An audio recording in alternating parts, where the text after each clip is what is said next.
You've probably heard people say that self-improvement just makes life harder or doesn't work for them.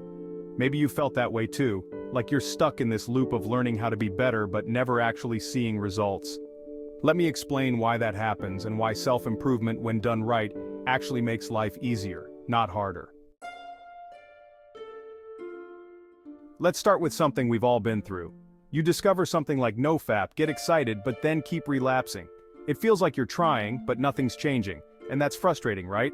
Or maybe you listen to a Huberman podcast, learn how to improve your sleep by getting morning sunlight or avoiding screens before bed. But then, life happens, and you don't do it. You know exactly what you should do, but you just don't. This is what I call the self-improvement depression stage. You're aware of all these habits and changes that could make your life better, but the more you know, the more painful it feels when you can't follow through. It's like you're carrying this extra weight of knowing what you're doing wrong, but not fixing it. But here's the thing, self-improvement doesn't make life harder. The problem isn't the knowledge, it's how you approach it. Let me explain. When you first start your self-improvement journey, you often want to fix everything at once. You overload yourself with new routines, podcasts, and tips from every direction. But the truth is, real change doesn't come from trying to do it all.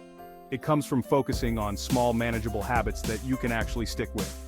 Let's go back to NoFap, or improving your sleep. Instead of beating yourself up every time you fail, start smaller. If you relapse, ask yourself why. What triggered it? Then focus on avoiding that one trigger.